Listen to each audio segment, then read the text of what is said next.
Se você é pai de adolescente, esse vídeo é para você. Quando estou atendendo família e falando com pais de adolescente, eu costumo fazer uma brincadeira, uma analogia, na verdade, com eles, de que todo adolescente ele vai brincar com fogo. E aí, o que isso quer dizer, né? Vamos pensar. O adolescente que vai brincar com fogo pode ser, ele vai fazer alguma coisa em que ele vai quebrar uma regra, que ele vai ir além de um limite, ele vai fazer alguma coisa que vai te decepcionar, porque faz parte da adolescência essa descoberta, né, de romance, de o que os amigos querem fazer. Ele vai fazer uma travessura no fim do dia. E aí, o que vai determinar se esse adolescente ele vai brincar com fogo e tipo uma vela e acender aquela vela, ou se ele vai botar a casa em chamas? Isso vai muito da qualidade do relacionamento em que os pais têm com esse adolescente. Por que eu falo isso? Porque o adolescente, vou fazer aqui a analogia dele brincar com fogo, ele tá lá no quarto brincando com fogo. Aí essa vela caiu, começou a queimar uma cômoda dentro do quarto. Essa cômoda foi crescendo e aí a chama foi aumentando, foi pegando nas cortinas. Aí a hora que viu, o quarto tava em chamas e esse quarto aumentou as chamas, foi pro corredor, foi pro outro quarto, pra sala. A hora que veio, a casa inteira pegou fogo. O que isso quer dizer? Quando o adolescente ele faz uma coisa errada e não dá certo, ele tem dois caminhos. Ou ir pedir ajuda para os pais, para alguém de confiança para resolver e ajudar ele a apagar aquele fogo pequeno, ou ele vai tentar resolver sozinho e talvez vai buscar ajuda com alguém ele não tão maduro e saudável para ajudar ele a apagar aquele fogo.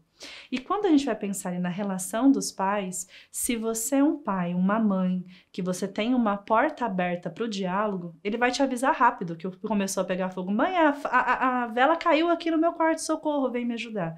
Mas se você não tem uma porta aberta para o diálogo, muitas das vezes você vai só saber que ele brincou com fogo quando a casa estiver em chama. Então, no fim do dia, a sua pergunta provavelmente é: como que eu vou estabelecer, então, essa porta de diálogo com o meu filho? E a primeira dica que eu dou para os pais de adolescente é: se interesse por aquilo que o seu filho tem interesse.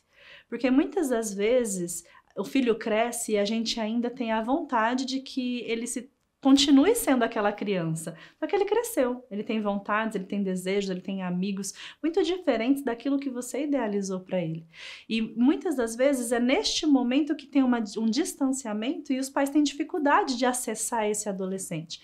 Então, a primeira via de acesso é: seja interessado por aquilo que ele interessa.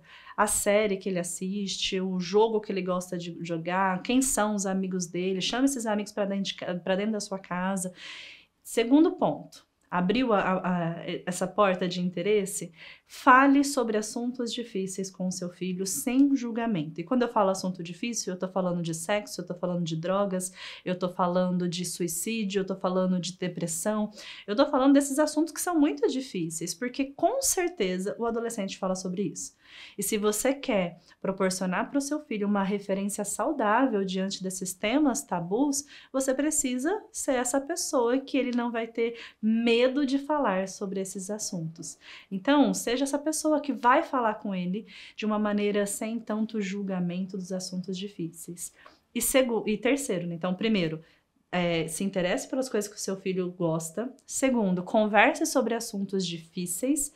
E terceiro, você tem que deixar os limites claros. Então, muitas das vezes os pais querem ser o amigo do filho, mas o amigo não põe limite. Então, você não pode tirar ali da ideia de que você é o pai, você é a mãe, e que os limites têm que ser claros, e que você precisa ser firme. Então, se você combinou que ele vai para a festa de aniversário, que ele vai chegar em casa às 11h30, mesmo que ele no outro dia ele fique lá te insistindo: não, pai, deixa eu chegar a uma, deixa eu chegar a uma, deixa eu chegar a uma, todo mundo vai chegar a uma, mas você combinou aquilo e você tem um motivo relevante para deixar o horário das 11h30, porque talvez no outro dia ele tem prova de manhã na escola, então por isso às 11h30, então, e não dá para negociar essa regra, então você precisa ser firme e deixar claro para ele qual vai ser a consequência desse limite se ele não respeitar. E muitas das vezes os pais acabam não fazendo aquilo que falou, né? Então, ok, você vai ficar 2 dias sem jogar videogame. Eu vou cortar a internet 8 horas da noite, você não vai mais acessar a internet 8 horas da noite. E colocou colocar ali a consequência negociada com seu filho em prática para que ele entenda que aquilo que é sim, o que é não, e que os limites são claros. Porque no fim do dia o adolescente faz birra, ele reclama de ouvir o não, mas ele precisa desse não e muitas das vezes ele percebe que o não, na verdade, por mais que ele não fale isso, tá? É uma demonstração de amor. E uma vez eu estava conversando com um adolescente e ele falou assim para mim: meu pai não me ama. E eu falei: como assim? Seu pai não te ama?